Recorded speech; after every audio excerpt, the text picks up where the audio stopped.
Welcome to the show. Thank you so much. Good morning. Good morning to you. Well, thank you so much for coming to share this. I know many people that we talk to are not very, willing to come forth and talk about this.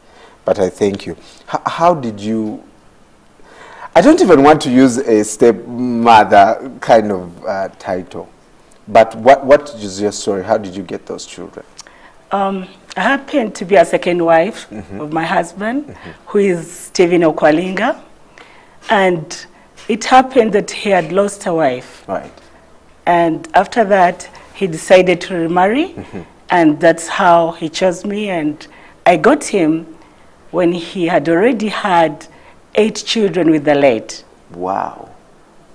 So that's how I got these children. And now currently we have 9. 8 plus 1, we have 9. 8 seems to be such a huge number. Like one would imagine, maybe if I am with 2, but 8 is huge. Yeah, definitely. Weren't you shocked, like the moment he told you, I have 8? Well, it happened that I knew him before, and I knew that he had children, but I didn't know that when the wife would die, he would come to me. Yeah. So when he came to me, actually, it was a big shock. I told him, well, I think I've known you, I've known your family, and I know you have many children I don't think I can handle. Actually, the first reaction was a no. But later I had to go to pray as a Christian. I went back to God. I sought God. It took me time to make a decision.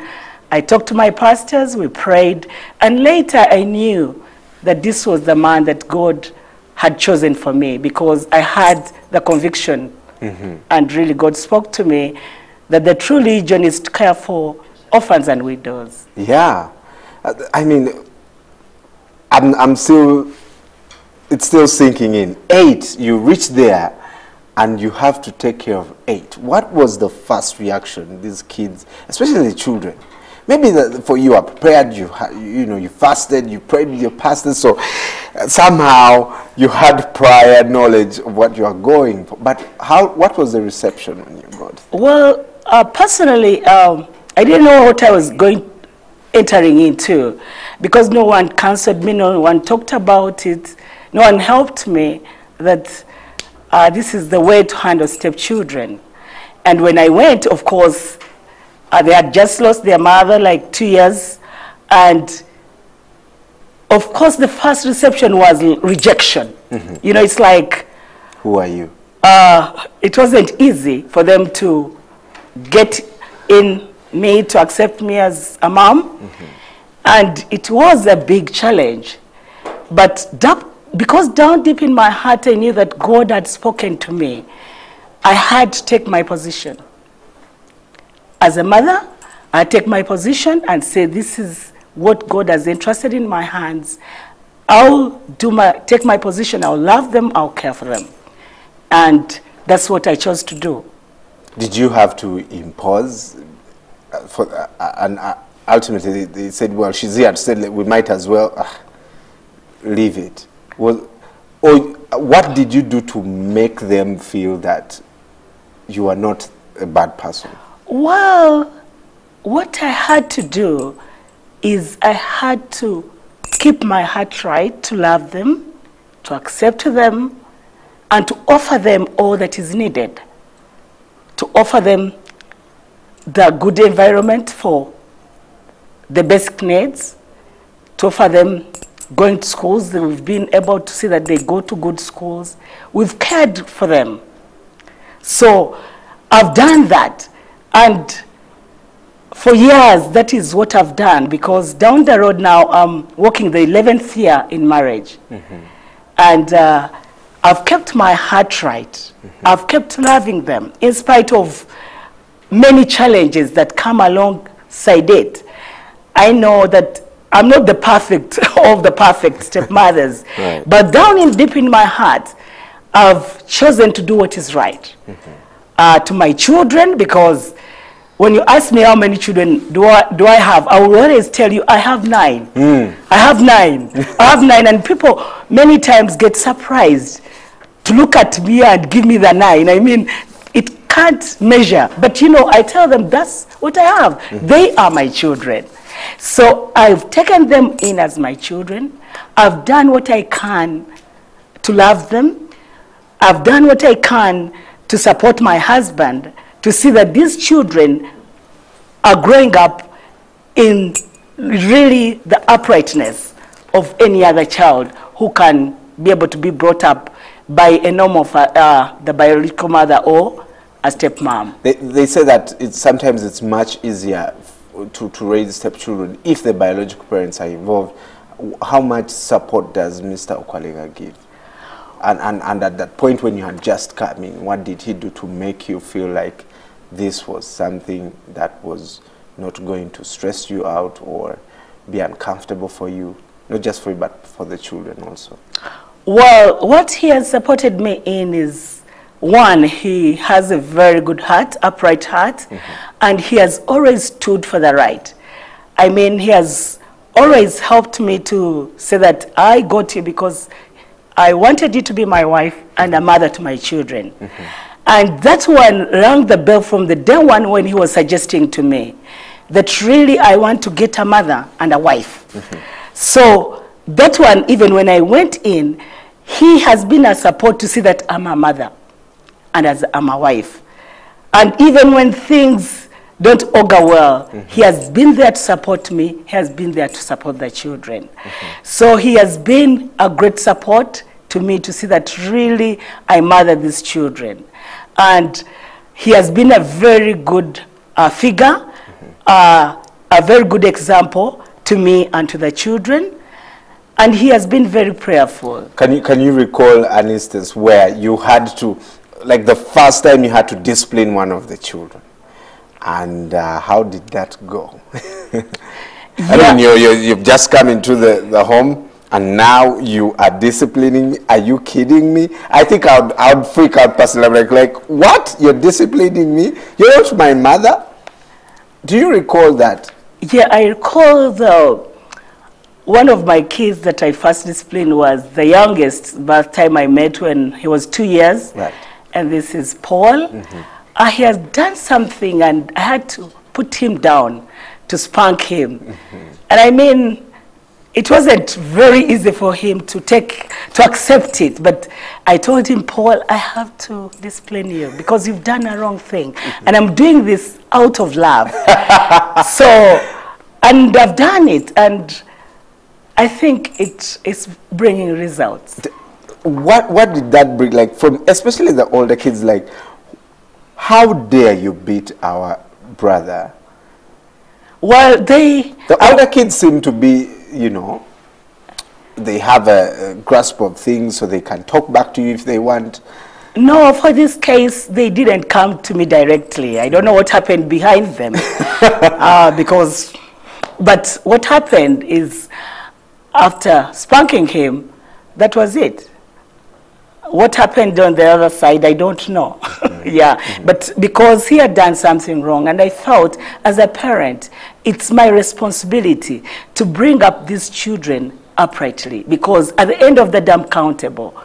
You know, it's like they lost their mom, and when they lost their mom, they didn't choose to lose their mom. I mean, they would have loved to have their mommy, to bring them up. They would have loved it. Even me personally, I would have loved that. But you know, they lost their mother, and they found themselves as orphans. So really, to me, I think, and I've always thought that it is right for me to take the responsibility, even when I found these children without a mom, to see that really I do the right thing. In spite of what people will say, what they'll think. But as long as I'm doing the right thing and I'm not guilty down deep in my heart, and I'm not doing this to harm them or to kind of like deny them anything, but as long as I know that I'm really putting them on the right path, then I go for it. Right. Stephen proposes, you say yes, you're ready to get into the home. Did you have your own personal fears and anxieties as Mabel? about taking care of these children? What are those things that you kept thinking about? If this happens, what if this happens? What if this happens? Well, kind of the first great fear was the age. It was such a big number that it took up God to really put me in shape to accept that. Yeah. So I went with that kind of fear of really this kind of big number. What will I do? And I didn't know how they will react to me. I didn't know how I would react to them because I'd never been a mother. And even I had never had a biological child of my own. So I didn't know. But I went in kind of like fear and scare. But I said, God, you've fixed me in this thing. You give me the grace. Yes. They are very beautiful kids, I must say. They are I have very beautiful girls. There are 4 of them. And I have very handsome boys. There are 5 of them. You look like their sister. Oh. Where do step-parents go wrong in raising these children? What mistakes do you think they do and everything just falls? I think where step-parents we go wrong is where when we get married to a man with children, we just aim at taking the man and not taking and owning the children. I think that's the greatest mistake. You care about the man that is married. And you're not taking care of the children. And yet, when you get this gentleman, you've got him when he has already his children.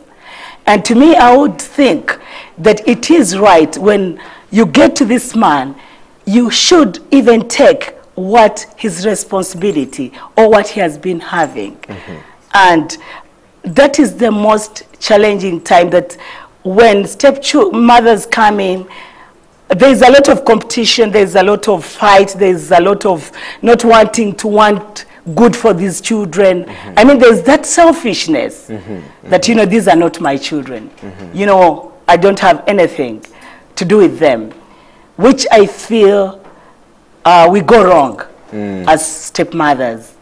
And mostly is not to love them and be patient and also understand that, for example, in my case, the mother died. Some cases, there's divorce, maybe there's other reasons why the children get stepmothers. But I would say that in the midst of all this, what brings the challenge is that we fail to understand that these children feel they don't have their own, and they are taking on a different woman. Who actually, a different character. Actually, for you, you're a woman. You're not a mother. You're not a mother. You're not their father's wife. No, unless they accept and take it in, and they choose for you to be their mother, and they choose for you to be the wife to their father. But I know that if we understand that even in their state, really, they're in a position of also being confused, because they would need their own, and she is not there, and then you are there. Even if you do all that you can do, as a good stepmother can do, I mean, you will always be compared. So it is wise for always the stepmother, when they come in, to see that there is that heart of knowing for sure these children are still craving for their mother. They would still desire to have their mother. So it is very important for us to stepmother to know it, and to know that really we should go in to serve our husband and these children, and to know that these children, we are serving them, but they are paining, they are hurting. That element will never remove it out of their hearts. I lost my dad, but many times he was old, but many times I hurt. And imagine you've lost your mother. I think equally they would feel the same. They would feel they would need their mother. They would feel they would need that care. And therefore, as much as possible, stepmothers, we miss out really to see that we give in and serve these children in this kind of manner. So Yes. Well, sometimes when you hear these children introduce, for example, their parents, they'll probably say, this is my stepmother or father. Do they call you mommy? Me, they just call me mama. Actually, it's mama and mama and mama, and throughout I'm mama. So they never say stepmother. Even when they introduce me to their friends, they'll tell them, this is mama. And that is what they call me, and I think I feel good. Yes. You have your own, one child. God bless me with one, who is Gideon. Yes. Is it this one? This one? Yeah, he's that one. Okay. Yes. How was that reception when Gideon joined the family? Wow, that reception. He was there. It's interesting. And they had, you know. Yeah, I think naturally. He was like someone, a foreigner coming in. Yeah. You know, a visitor coming in. So, well, it was 50-50 at first. That's what I perceived in my heart and in my spirit. But along the way, I think I can see reality that, yeah, he's going on. How old is he? He's turning 9 this April. Oh, he's turned 9, actually, sorry. He turned 9 on the 3rd of April. All right. Yes. What would you tell parents that are having a hard time now taking care of children? And your circumstance is different. The mother died, but there are those where men have separated with their wives. And the circumstances have been different. There's been, you know, words have been exchanged. Property has been divided. And children have also started choosing sides. Yeah, I think I would say this is a matter of choice between the father and the mother, the stepmother to the children. And also to say that even if I'm a stepmother who came in because my husband had been a widower, but I would imagine they are almost the similar cases. These are children just finding themselves that their mother is absent. Yeah. Though she's not dead, but she's absent. And on that note, I would really still encourage the mothers that are coming in such a family or such a home to really accept these children. Immediately you accept the father of the children, I would suggest that it is polite, it is kind, it's acceptable to accept these children. Because really these children are innocent.